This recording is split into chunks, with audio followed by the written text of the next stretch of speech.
Assalamualaikum warahmatullahi wabarakatuh. Halo semuanya, perkenalkan nama saya Iza Farda Mulyana. Saya adalah mahasiswa pendidikan bahasa Inggris Universitas Jember. Nah, pada kesempatan kali ini saya akan membahas tentang kewajiban pemerintah yang harus dipenuhi untuk memenuhi hak warga negaranya yang telah disebutkan pada Undang-Undang Dasar 1945, salah satunya pada pasal 34 ayat 1 dan 2. Nah, di pasal 34 ayat 1 dan 2 ini menyebutkan bahwa fakir miskin dan anak-anak terlantar dipelihara oleh negara. Ayat 2 berisi tentang sistem jaminan sosial bagi seluruh rakyat dan memberdayakan masyarakat yang lemah dan tidak mampu. Lalu, bagaimana sih penerapan pasal 34 ayat 1 dan 2 ini oleh pemerintah? Sebenarnya, penerapan pasal 34 ayat 1 dan 2 ini sudah dilaksanakan oleh pemerintah. Namun faktanya, penerapan tersebut belum maksimal, seperti contohnya panti sosial. Panti sosial di Indonesia milik pemerintah tidak berjalan dengan maksimal, sehingga masih banyak anak terlantar yang tidak tertampung di panti sosial tersebut. Karena jumlah anak terlantar dan panti sosial tidak seimbang. Selain itu, dari segi perawatannya pun kurang baik. Anak-anak tersebut hidup dengan keadaan yang serba terbatas, tidak menutup kemungkinan mereka tidak berkembang dengan baik. Contoh selanjutnya adalah bantuan sosial. Program bantuan sosial milik pemerintah seperti contohnya program Keluarga Harapan, Kartu Indonesia Sehat, Kartu Indonesia Pintar, dan lain sebagainya disalurkan berdasarkan data yang disebut DTKS. Data tersebut dikelola oleh pemerintah desa untuk menyalurkan bantuan sosial dari pemerintah pusat kepada masyarakat. Program ini memang sangat baik dan bermanfaat. Namun sayangnya bantuan sosial tersebut tidak tepat sasaran karena basis data yang digunakan adalah data dari belasan tahun yang lalu. Selain itu, juga tidak diketahui basis data tersebut berasal dari mana, sehingga masyarakat yang sebelumnya terdata tidak mampu akan terus mendapatkan bantuan meskipun saat ini kondisi ekonominya sudah stabil.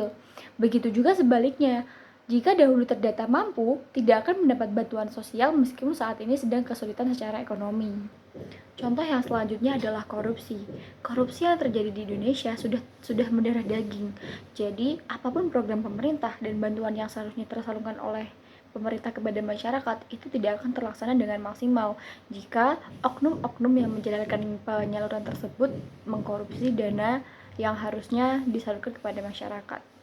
Lalu, bagaimana solusi yang tepat untuk permasalahan tersebut? Menurut saya, salah satu hal yang dapat pemerintah lakukan adalah memperbanyak panti sosial, memberikan perawatan dan penghidupan yang layak kepada anak-anak terlantar yang ditampung di panti sosial tersebut, sehingga anak-anak tersebut mendapatkan kehidupan yang sejahtera. Selain itu, untuk permasalahan bantuan sosial, pemerintah seharusnya memperbarui data yang digunakan untuk penyaluran tersebut.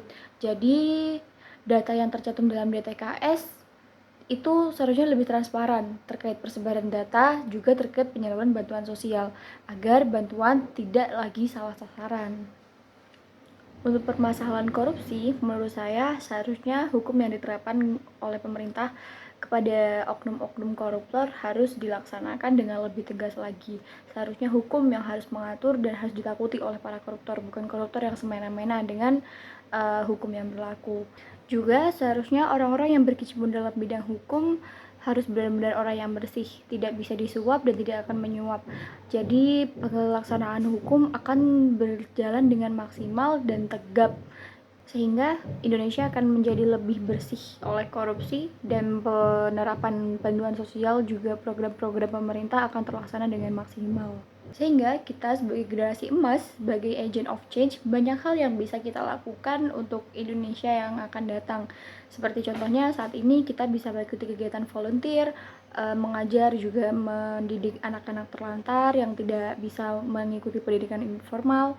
Juga kita bisa menggalang dana untuk menyalurkan bantuan tersebut kepada masyarakat yang kurang membutuhkan.